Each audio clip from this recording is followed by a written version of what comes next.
नमस्कार। दोपहर समाचार में आपका स्वागत है।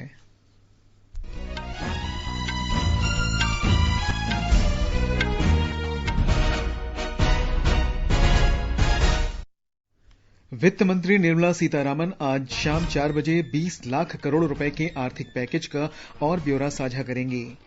प्रधानमंत्री किसान योजना के अंतर्गत लॉकडाउन के दौरान 18,500 करोड़ रुपए से अधिक की राशि जारी की गई। 9 करोड़ 25 लाख परिवार लाभान्वित। कोविड-19 से स्वस्थ होने वालों की दर बढ़कर 33.63% हुई। भारतीय चिकित्सा अनुसंधान परिषद ने कोविड-19 का उपचार खोजने में विश्व स्वास्थ्य संगठन द्वारा सुझाए गए परीक्षणों पर काम करना शुरू किया। आयुष मंत्रालय और CSIR मिलकर कोविड-19 से संबंधित 4 दवाइयों पर काम कर रहे हैं। नियमित रेल सेवा अगली सूचना तक स्थगित। 30 जून तक आरक्षित किए गए सभी टिकटों का पूरा पैसा वापस किया जाएगा। और महाराष्ट्र सरकार ने 65,000 उद्योगों को कामकाज फिर शुरू करने की अनुमति दी। 9 लाख से अधिक कर्मचारी काम पर लौटे।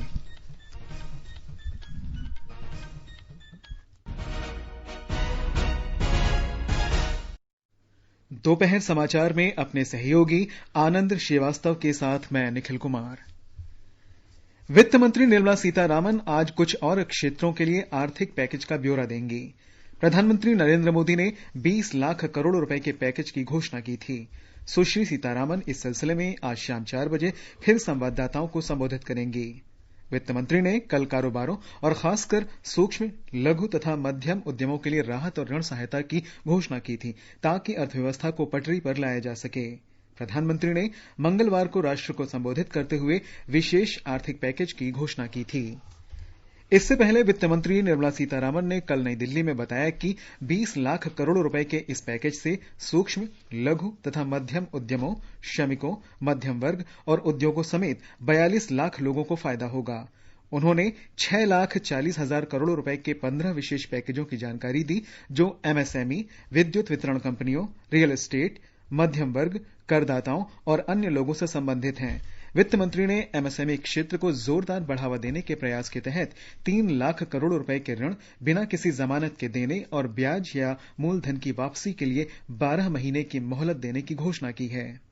I said there are 6 major steps for the MSMEs. The first one, there is a collateral-free automatic loan for MSMEs which is being provided. This will give facility up to 3 lakh crores. 25 crore outstanding for those MSME units for whom 25 crore is the outstanding loan or 100 crores whose turnover will benefit from this. These loans will have a 4-year tenure. And there will be a moratorium given for 12 months. These are going to be 100% credit guaranteed over as a cover given to banks and NBFCs on principal and interest. So this is going to be available till 31st October 2020. There are no guarantee fees, no fresh collaterals required. वित्त मंत्री ने गैर banking वित्तीय कंपनियों, आवासन वित्तीय कंपनियों और सूक्ष्म वित्तीय संस्थाओं के लिए भी 30,000 करोड़ रुपए की सहायता की घोषणा की है। Government of India now launches a 30,000 crore special liquidity scheme. Under the scheme, investment will be made in both primary and secondary market transactions where investment grade debt papers, this is not infusing equity. This is taking and buying debt papers of NBFCs, housing finance corporations and microfinance institutions. And not high quality debt papers, they can be investment quality also. Shrimati Sitharaman ने कहा कि स्रोत पर कर कटौती यानी TDS और स्रोत पर कर संग्रह अर्थात TCS में अगले वर्ष 31 मार्च तक के लिए 25% की कमी की गई है। We have now from, let us say, till 31st March 2021, reduced the TDS rates and the TCS rates by 25% of the existing rate. So if the existing rate is 100, it will be reduced by 25%. And this shall apply to all payments, if they are payment for contracts or professional fees or interest or rent or dividend or commission or brokerage. All of these will be eligible for this 25% rate reduction and last till March 31st, 2021. वित्त मंत्री ने कहा कि 200 करोड़ रुपए तक की सरकारी खरीद अब वैश्विक निविदा प्रणाली के जरिए नहीं की जाएगी। इससे घरेलू कंपनियों के लिए नए अवसर पैदा होंगे। श्रीमती सीतारामन ने बताया कि इक्विटी के माध्यम से एमएसएमई में 50,000 करोड़ रुपए लगाए जाएंगे।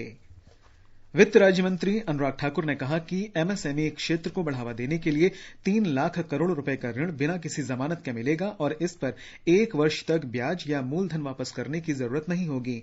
श्री अनुराग ठाकुर ने बताया कि आयकर ब्यौरा देने की अंतिम तारीख इस साल 30 नवंबर कर दी गई है। वित्तीय वर्ष 2019-20 के लिए इनकम टैक्स की रिटर्न के लिए जो ड्यू डेट थी उसको 31 जुलाई 2020 और 31 अक्टूबर 2020 से बढ़ाकर 30 नवंबर 2020 कर दिया जाएगा। टैक्स ऑडिट को भी 30 सितंबर 2020 से बढ़ाकर 31 अक्टूबर 2020 कर दिया जाएगा। विवाद से विश्वास स्कीम बजट के समय भी हम लाए थे, लेकिन इन अभूतपूर्व परिस्थितियों के चलते इसको भी 31 दिसंबर 2020 तक एक्सटेंड कर दिया गया है। ईपीएफ में सरकार के 24% योगदान को और 3 महीने के लिए बढ़ाया गया है। इससे 72 लाख से अधिक कर्मचारियों को फायदा होगा। ईपीएफओ में श्रमिकों के वेतन का 12% जमा कराने की अवधि भी 3 और महीने के लिए बढ़ा दी गई है। वित्त राज्य मंत्री ने एमएसएमई को ई मार्केट से भी जोड़ने की घोषणा की ताकि छोटे और मझोले उद्योगों को अपने उत्पादों की बिक्री में मदद मिले। ई मार्केट लिंकेज करने की बात की, क्योंकि ई कॉमर्स का आजकल जमाना भी आया है, वो भी होगा। और इसके अलावा व्यापार मेलों में कैसे वो इन्वॉल्व हो सके, उनका शामिल होना हो, प्रदर्शनियों में उनकी पार्टिसिपेशन हो सके, इसके लिए कदम उठाए जाएंगे। और जो हमारे सार्वजनिक केंद्र उपक्रम है उसमें जो अगर उनके कोई पेंडिंग पेमेंट्स है, सरकारी है या पीएसयूज में है, उनको भी अगले 45 दिनों में वापस उनकी पेमेंट हो, ऐसा प्रयास किया जाएगा। प्रधानमंत्री ने कहा है कि वित्त मंत्री निर्मला सीतारामन की घोषणाओं से उद्योगों, खासतौर पर सूक्ष्म, लघु और मध्यम उद्यमों की समस्याओं के समाधान में काफी मदद मिलेगी। श्री मोदी ने कहा है कि इन उपायों से बाजार में नकदी बढ़ेगी, कारोबारी अधिकार मजबूत होंगे तथा उनकी प्रतिस्पर्धा क्षमता भी सुदृढ़ होगी। भारतीय वाणिज्य और औद्योगिक परिसंघ फिक्की के महासचिव दिलीप चेनोन ने भी इसे सूक्ष्म, लघु और मझोले उद्योग को राहत पहुंचाने वाला माना है।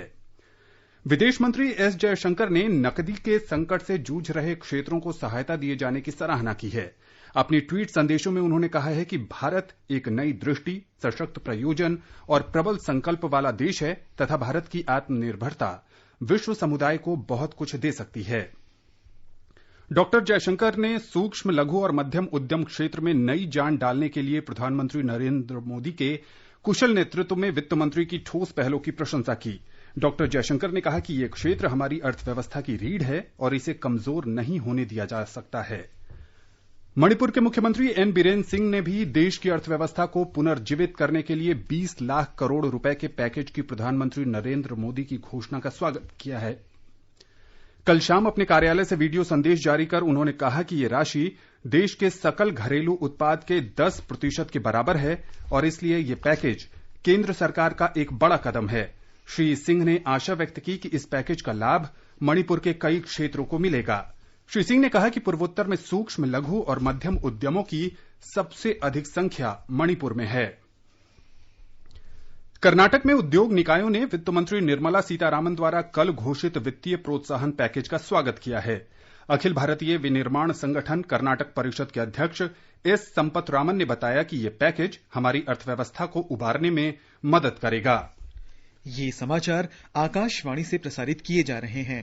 ताजा समाचार जानने के लिए आप हमारे Twitter handle @AIR News Hindi को फॉलो कर सकते हैं। ये आकाशवाणी है। कृषि मंत्रालय ने कहा है कि लॉकडाउन के दौरान प्रधानमंत्री किसान योजना के तहत करीब 9.25 करोड़ किसान परिवारों को 18,517 करोड़ रुपए वितरित किए गए। मंत्रालय ने कहा है कि 2020-21 के रबी मौसम के दौरान भारतीय खाद्य निगम के पास 277 लाख मीट्रिक टन से अधिक गेहूं पहुंचा, जिसमें से 269 लाख मीट्रिक टन की खरीद की गई। 11 राज्यों में रबी की दलहनों और तिलहनों की खरीद के लिए 3,208 केंद्र खोले गए हैं। कोविड-19 से स्वस्थ होने वालों की दर 33.63% हो गई है। पिछले 24 घंटों के दौरान 1,849 लोगों को उपचार के बाद छुट्टी दे दी गई है। स्वास्थ्य और परिवार कल्याण मंत्रालय ने बताया कि अब तक 26,235 मरीज ठीक हो चुके हैं। कोरोना वायरस के 3,722 नए मामले सामने आने के बाद संक्रमित लोगों की संख्या 78,003 हो गई है। इस वायरस से 134 लोगों की मौत हुई है। देश में मृतकों की संख्या 2,549 हो गई है। भारतीय आयुर्विज्ञान अनुसंधान परिषद आईसीएमआर ने कहा है कि देश भर में कोविड-19 के अब तक 19,47,041 नमूनों की जांच की जा चुकी है। पिछले 24 घंटों के दौरान 92,791 लोगों की जांच की गई। इस बीच आईसीएमआर जांच सुविधा बढ़ाने के लिए सरकारी और निजी जांच केंद्रों को मंजूरी दे रहा है। अब तक कोविड-19 की जांच के लिए 356 सरकारी और 146 निजी जांच केंद्रों को मंजूरी दी गई है।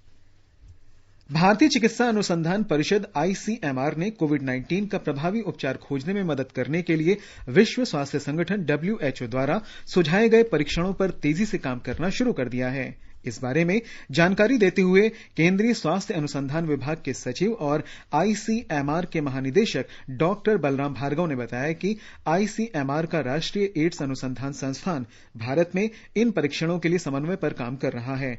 डॉक्टर भार्गव ने बताया कि इन परीक्षणों में 4 संभावित एंटीवायरल एजेंटों remdesivir, chloroquine hydroxychloroquine, lopinavir, ritonavir और इंटरफेरोन के साथ लोपिनावीर, रितोनावीर का मूल्यांकन किया जाना है। एक रिपोर्ट। इस परीक्षण का उद्देश्य यह जानना है कि क्या कोई भी दवा रोग की प्रगति को धीमा करने और जीवित रहने की दर में सुधार कर पाने में सक्षम है। भारत में विश्व स्वास्थ्य संगठन के प्रतिनिधि डॉक्टर हैंक बेकेडम ने कहा है कि विश्व स्वास्थ्य संगठन इस परीक्षण का संचालन करने के लिए आवश्यक समर्थन प्रदान कर रहा है, क्योंकि भारत अनुसंधान के साथ साथ विनिर्माण में भी महत्वपूर्ण भूमिका निभाता है। राष्ट्रीय एड्स अनुसंधान संस्थान में वरिष्ठ वैज्ञानिक डॉक्टर शीला ने कहा है कि इस संबंध में आवश्यक विनियामक और नैतिक अनुमोदन पहले ही प्राप्त हो चुके हैं और 9 क्लिनिकल परीक्षण स्थलों ने रोगियों को परीक्षण में शामिल करना शुरू भी कर दिया है। भूपेंद्र सिंह, आकाशवाणी समाचार, दिल्ली। केंद्रीय आयुष मंत्री श्रीपद नाइक ने कहा है कि उनका मंत्रालय और भारतीय वैज्ञानिक तथा औद्योगिक अनुसंधान परिषद मिलकर कोविड से संबंधित 4 दवाइयों पर काम कर रहे हैं और उनका परीक्षण 1 सप्ताह के अंदर शुरू हो जाएगा। अपने ट्वीट संदेशों में उन्होंने उम्मीद जताई कि भारतीय पारंपरिक चिकित्सा प्रणालियां कोरोना संक्रमण से निपटने का रास्ता दिखाएंगी। महाराष्ट्र में कोरोना संक्रमित होने वालों की संख्या 25,922 हो गई है। राज्य में विदर्भ क्षेत्र के गढ़चिरौली जिले में अब तक कोई व्यक्ति कोरोना से पीड़ित नहीं हुआ है। हालांकि पड़ोस के नागपुर और चंद्रपुर के अलावा तेलंगाना, आंध्र प्रदेश, मध्य प्रदेश और छत्तीसगढ़ से 18,000 कामगार इस जिले में आ चुके हैं। हमारे संवाददाता ने बताया है कि इस बीच मुख्यमंत्री राहत कोष में योगदान के लिए बच्चे भी आगे आ रहे हैं।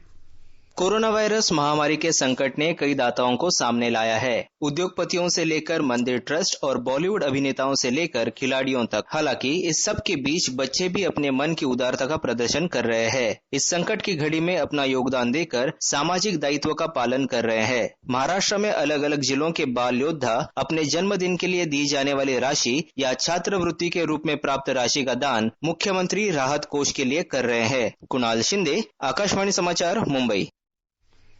चंडीगढ़ में कोरोना के 6 संक्रमित मरीजों को आज उपचार के बाद छुट्टी दे दी गई है।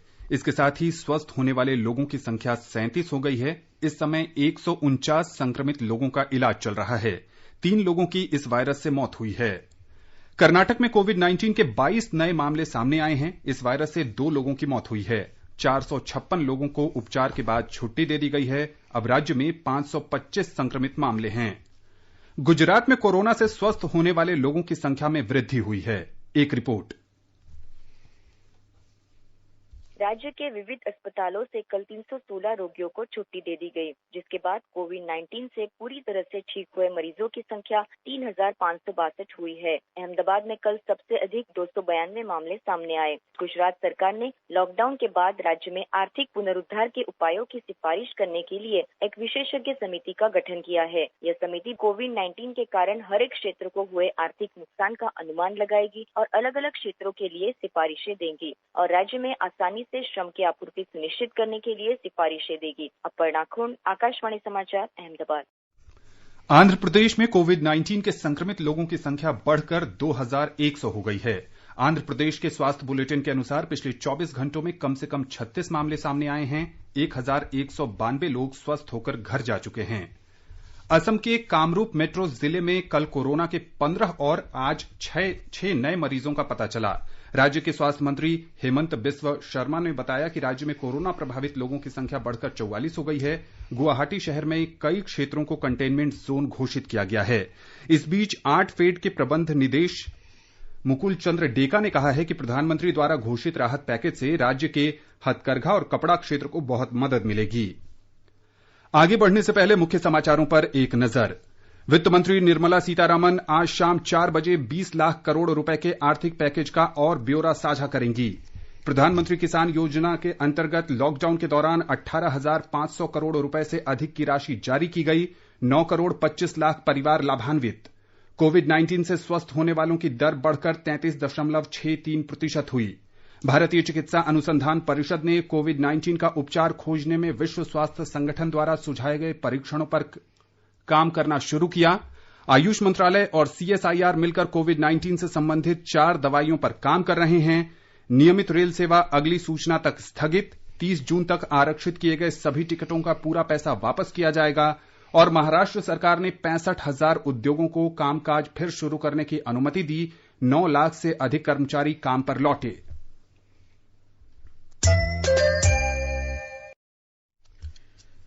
रेल वाणिज्य और उद्योग मंत्री पीयूष गोयल ने कहा है कि देश के उद्यमियों और कुशल कामगारों में स्तरीय सामग्री के निर्माण तथा आपूर्ति व्यवस्था को सशक्त बनाने के मामले में किसी भी देश को पीछे छोड़ देने की क्षमता है।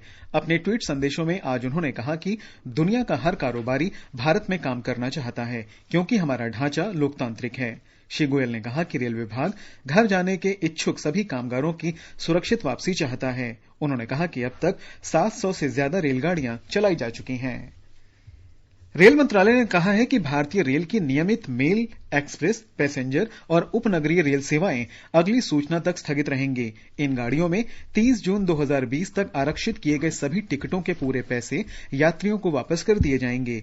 हालांकि मंत्रालय ने यह स्पष्ट किया कि 12 मई से शुरू की गई विशेष श्रमिक रेलगाड़ियां और विशेष यात्री रेलगाड़ियां जारी रहेंगी।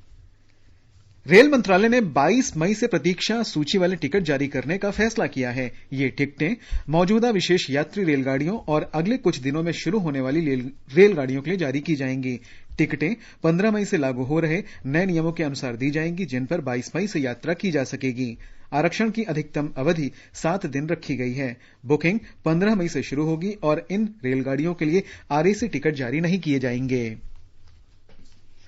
रेलवे यात्री रेलगाड़ियों की बहाली की प्रक्रिया के तीसरे दिन आज 18 विशेष रेलगाड़ियां चला रही है। ये रेलगाड़ियां डिब्रूगढ़ नई दिल्ली, जम्मू तवी नई दिल्ली, बिलासपुर नई दिल्ली, रांची नई दिल्ली और नई दिल्ली भुवनेश्वर समेत कई अन्य मार्गों पर चलेंगी। लगभग 20,000 यात्रियों ने कल यात्रा की। करीब 25,000 यात्री आज इन रेलगाड़ियों में यात्रा करेंगे। अब तक 2,34,000 से अधिक यात्री अपनी टिकट बुक करा चुके हैं। ये गाड़ियां विशेष श्रमिक गाड़ियों के अतिरिक्त हैं। वंदे भारत मिशन के तहत कुवैत में फंसे 240 यात्री कल 2 विशेष उड़ानों से इंदौर हवाई अड्डे पहुंचे। इनमें मध्य प्रदेश सहित कई राज्यों के छात्र और पर्यटक शामिल थे। इंदौर हवाई अड्डे से इन सभी यात्रियों को 10 बसों के जरिए सीधे भोपाल स्थित सेना के 3 EME केंद्र ले जाया गया। यहाँ 400 बिस्तरों का संगरोध केंद्र बनाया गया है। इन सभी यात्रियों को यहाँ 14 दिनों के लिए क्वारंटीन किया जाएगा। इसके पहले कई वरिष्ठ पुलिस और प्रशासनिक अधिकारियों ने संगरोध केंद्र की व्यवस्थाओं का निरीक्षण किया। इंदौर हवाई अड्डे पर तैनात डॉक्टरों की टीम ने सभी यात्रियों की थर्मल स्क्रीनिंग की। अधिकारियों ने बताया कि विदेश से आने वाले यात्रियों की 3 बार जांच की जा रही है। पहला नमूना इंदौर एयरपोर्ट पर लिया गया है, जबकि दूसरा नमूना 5 दिनों के बाद और तीसरा नमूना 14 दिनों के बाद लिया जाएगा। इस बीच मध्य प्रदेश में कोरोना वायरस पॉजिटिव मामलों की संख्या बढ़कर 4,173 हो गई है। संजीव शर्मा, आकाशवाणी समाचार, भोपाल। वंदे भारत मिशन के हिस्से के रूप में जेद्दा से प्रवासियों को ले जाने वाली एक उड़ान आज केरल के कोच्चि पहुंच रही है। विदेशों और देश के विभिन्न भागों में फंसे जम्मू कश्मीर के निवासियों को वापस लाने का काम जोरों पर है। बांग्लादेश से एयर इंडिया की 3 विशेष उड़ानों के जरिए 419 छात्रों को वापस लाया गया। वंदे भारत मिशन के तहत बांग्लादेश में फंसे भारतीयों को लेकर 2 और उड़ानें आज ढाका से दिल्ली और चेन्नई के लिए रवाना हुई। चेन्नई के लिए एयर इंडिया की उड़ान में 158 यात्री और दिल्ली के लिए विमान बांग्लादेश की उड़ान में 70 यात्री थे। हमारे संवाददाता ने बताया है कि 19 मई को ढाका से श्रीनगर के लिए एक विशेष उड़ान की योजना है। 8 मई को शुरू हुए इस मिशन के तहत कुल मिलाकर 7 फ्लाइट भारत गए। करीब 1 सप्ताह की इस अवधि के दौरान आयोजित 7 फ्लाइटों में से 3 श्रीनगर को, 2 दिल्ली को और एक फ्लाइट मुंबई और चेन्नई को गई। भारतीय उच्चायोग ने बताया है कि अगले चरण में कम से कम एक और फ्लाइट की योजना है जो 19 मई को ढाका से श्रीनगर को जाएगी। आज दिल्ली और चेन्नई वापस गए लोगों ने सरकार और भारतीय उच्चायोग को उनके सहयोग के लिए धन्यवाद दिया और वापस जाने पर खुशी जाहिर की। राजेश झा, आकाशवाणी समाचार, ढाका। समुद्र सेतु अभियान के तहत मालदीव में फंसे भारतीयों को वापस लाने के लिए नौसेना का जलपोत जलाश्व राजधानी माले पहुंच गया है। ये जलपोत कल वहां से 700 भारतीयों को लेकर कोच्चि के लिए रवाना होगा। मालदीव में भारत के उच्चायुक्त संजय सुधीर ने इस काम के लिए नौसेना की सराहना की है।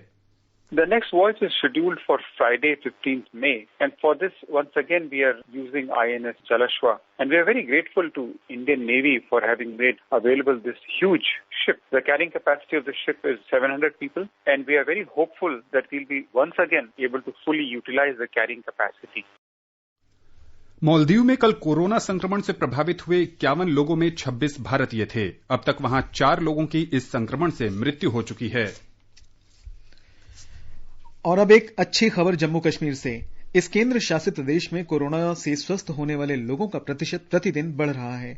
हमारे संवाददाता ने बताया कि इससे कश्मीर घाटी के लोगों में विश्वास पैदा हुआ है। कल नए 37 पॉजिटिव मामलों की वृद्धि के साथ ही केंद्र शासित प्रदेश जम्मू कश्मीर में पॉजिटिव मामलों की संख्या अब 971 तक जा पहुंची है। जम्मू में डिग्याना के प्रीतनगर इलाके के एक 72 वर्षीय हृदय रोगी जिसको अचेत अवस्था में अस्पताल ले जाने के बाद डॉक्टरों ने उसे मृत घोषित कर दिया था। इस मृत्यु के साथ ही अब जम्मू कश्मीर में कोरोना वायरस महामारी की ये 11वीं मौत है। इस बीच कश्मीर घाटी से कल 30 पॉजिटिव मामलों में से 18 अनंतनाग जिले से थे, जबकि 7 मामले बडगाम से दर्ज किए गए थे। कश्मीर संभाग से कल 9 रोगी स्वस्थ हो चुके हैं, जबकि जम्मू कश्मीर में स्वस्थ रोगियों की दर अब बढ़कर 48% तक जा पहुंची है। आकाशवाणी समाचार के लिए श्रीनगर से मैं सुनील कौल।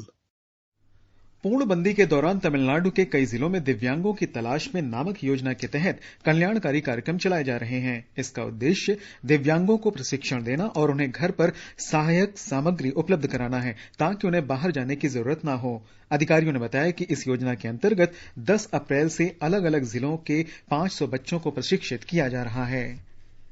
मणिपुर में उखरूल जिले के लोगों ने बाहर से आ रहे राज्य के लोगों को 28 दिन तक क्वारंटीन में रखने और इस दौरान अनूठे तरीकों से उनका मनोरंजन करने का फैसला किया है।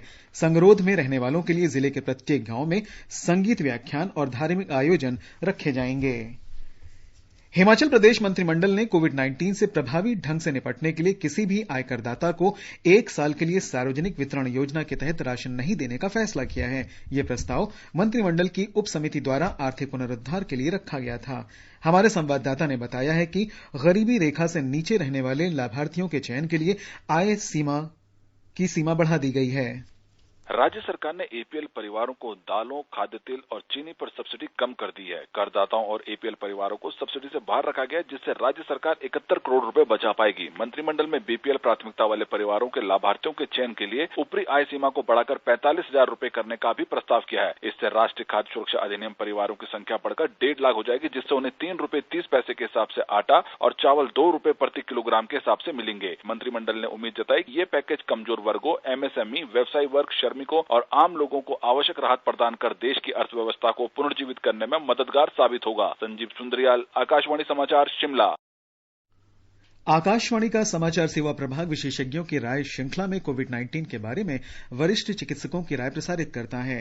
अखिल भारतीय आयुर्विज्ञान संस्थान एम्स के एनेस्थीसियोलॉजी विभाग की डॉक्टर एस राजेश्वरी ने लोगों को घरों में रहने और स्वच्छता बनाए रखने की सलाह दी है। We have seen that there is a severe shortage of ICU facilities in the most developed of countries. And in order that we do not face the same calamity in our country, it is vital that we do not stress the health system by becoming more sick and bringing more patients. And for this, I urge that you must stay at home and must maintain hand hygiene to reduce the number of patients coming into the hospital. AIIMS में lab medicine विभाग की professor doctor पूर्वा माथुर ने virus के प्रसार को रोकने के लिए सुरक्षित दूरी को बहुत महत्वपूर्ण बताया है। The coronavirus spreads by droplets when a person coughs or sneezes. These droplets do not travel beyond 1 meter, and that is why it's important to maintain social distancing. Akashvani का समाचार सेवा प्रभाग आज हिंदी और अंग्रेजी में अपने फोन इन कार्यक्रम संवाद में रेल सेवाओं को फिर से शुरू किए जाने पर विशेष परिचर्चा प्रसारित करेगा। इस कार्यक्रम में श्रोता यात्री ट्रेनों को फिर से शुरू करने से संबंधित प्रश्न पूछ सकते हैं। रेल मंत्रालय के कोच संचालन के कार्यकारी निदेशक मनदीप सिंह भाटिया इस परिचर्चा में भाग लेंगे। श्रोता टोल फ्री नंबर 1800-115767 पर कॉल करके विशेषज्ञों से सवाल पूछ सकते हैं। ये विशेष कार्यक्रम आज शाम 7:10 पर FM गोल्ड और अतिरिक्त मीटरों पर सुना जा सकता है। सरकार ने व्हाट्सएप पर प्रचारित किए जा रहे इन दावों को खारिज किया है कि 1990 से 2020 तक काम करने वाले कामगार श्रम मंत्रालय से 1,20,000 रुपए प्राप्त करने के पात्र हैं। पत्र सूचना कार्यालय ने ट्वीट कर इस खबर को फर्जी बताया है। कार्यालय ने स्पष्ट किया कि भारत सरकार ने ऐसी कोई घोषणा नहीं की है और लोगों को ऐसी फर्जी वेबसाइट्स से सावधान रहना चाहिए। ये समाचार हमारी वेबसाइट newsonair.com और हमारे मोबाइल ऐप newsonair/hindi पर भी उपलब्ध हैं। दोपहर समाचार में आपका फिर स्वागत है। महाराष्ट्र के उद्योग मंत्री सुभाष देसाई ने कहा है कि राज्य भर के विभिन्न महाराष्ट्र औद्योगिक विकास निगम में विदेशी निवेशकों के लिए 40,000 हेक्टेयर भूमि आरक्षित की गई है। हमारी संवाददाता ने खबर दी है कि उद्योग मंत्री ने यह भी बताया कि 65,000 उद्योगों को राज्य में परिचालन फिर से शुरू करने की अनुमति दे दी गई है, जिनमें से 35,000 उद्योगों ने 9 लाख से अधिक कर्मचारियों के साथ उत्पादन शुरू कर दिया है। राज्य के उद्योग मंत्री सुभाष देसाई ने कहा कि कई कंपनियां चीन में अपना उद्योग बंद करने का विचार कर रही है और राज्य सरकार इस घटनाक्रम पर करीब से नजर रख रहा है। इन कंपनियों को ठोस प्रस्ताव प्रस्तुत करने के बाद एक मेगा परमिट दिया जाएगा, जबकि अन्य अनुमतियां प्राप्त करने की अवधि बढ़ाई जाएगी। उद्योग मंत्रालय ने एक टास्क फोर्स का भी गठन किया है, जिसमें वरिष्ठ अधिकारी शामिल है और वह पहले से ही अमेरिका, जापान, ताइवान, जर्मनी और इंग्लैंड में अपने समकक्षों से बातचीत कर रहे हैं। सोनाली घड़ियाल पाटिल, आकाशवाणी समाचार, मुंबई। भारतीय जनता पार्टी ने कांग्रेस पर भगोड़े कारोबारी नीरव मोदी का पक्ष लेने के प्रयास करने का आरोप लगाया है। पार्टी के वरिष्ठ नेता और केंद्रीय विधि मंत्री रविशंकर प्रसाद ने मीडिया को संबोधित करते हुए कहा कि ये प्रयास निंदनीय है। और अब पेश है मौसम से जुड़ी खबरें। राष्ट्रीय राजधानी में न्यूनतम तापमान 24 डिग्री जबकि अधिकतम तापमान 38 डिग्री सेल्सियस रहने की संभावना है। दिन में हल्की बारिश या बूंदाबांदी के साथ मौसम साफ रहेगा। मुंबई में सुबह आंशिक रूप से बादल छाए रहे। दोपहर और शाम को भी आसमान में बादल छाए रहने की संभावना है। न्यूनतम तापमान 26 डिग्री जबकि अधिकतम तापमान 34 डिग्री सेल्सियस के आसपास रहेगा। दक्षिण के चेन्नई में बादल छाए रहने के साथ तापमान 28 और 37 डिग्री सेल्सियस के बीच रहेगा। पूर्व में कोलकाता में आंधी तूफान की संभावना के साथ आंशिक रूप से बादल छाए रहेंगे। न्यूनतम तापमान 28 जबकि अधिकतम तापमान 37 डिग्री सेल्सियस रहेगा। उत्तर में केंद्र शासित प्रदेश जम्मू कश्मीर के जम्मू में न्यूनतम तापमान 23 डिग्री सेल्सियस जबकि अधिकतम तापमान 30 डिग्री सेल्सियस के आसपास रहेगा। आंशिक रूप से बादल छाए रहेंगे और 1 या 2 स्थानों पर गरज के साथ छींटे पड़ने की संभावना है। श्रीनगर में न्यूनतम तापमान 12 जबकि अधिकतम तापमान 20 डिग्री सेल्सियस रहेगा। इस क्षेत्र में बारिश के साथ गरज के साथ छींटे पड़ सकती हैं। गिलगित और मुजफ्फराबाद में भी ऐसा ही मौसम रहने की उम्मीद है। गिलगित में आज आंधी तूफान के साथ तापमान 13 से 24 डिग्री सेल्सियस के बीच रहेगा। मुजफ्फराबाद में गरज और बारिश के साथ न्यूनतम तापमान 14 डिग्री सेल्सियस और अधिकतम तापमान लगभग 25 डिग्री रहेगा। समाचार कक्ष से मैं लवली निगम। और अंत में मुख्य समाचार एक बार फिर। वित्त मंत्री निर्मला सीतारामन आज शाम 4 बजे 20 लाख करोड़ रुपए के आर्थिक पैकेज का और ब्यौरा साझा करेंगी। प्रधानमंत्री किसान योजना के अंतर्गत लॉकडाउन के दौरान 18,500 करोड़ रुपए से अधिक की राशि जारी की गई। 9 करोड़ 25 लाख परिवार लाभान्वित। कोविड-19 से स्वस्थ होने वालों की दर बढ़कर 33.63% हुई। भारतीय चिकित्सा अनुसंधान परिषद ने कोविड-19 का उपचार खोजने में विश्व स्वास्थ्य संगठन द्वारा सुझाए गए परीक्षणों पर काम करना शुरू किया। आयुष मंत्रालय और CSIR मिलकर कोविड-19 से संबंधित 4 दवाइयों पर काम कर रहे हैं। नियमित रेल सेवा अगली सूचना तक स्थगित। 30 जून तक आरक्षित किए गए सभी टिकटों का पूरा पैसा वापस किया जाएगा। और महाराष्ट्र सरकार ने 65,000 उद्योगों को कामकाज फिर शुरू करने की अनुमति दी। 9 लाख से अधिक कर्मचारी काम पर लौटे। इसके साथ ही दोपहर समाचार का ये अंक समाप्त हुआ। नमस्कार।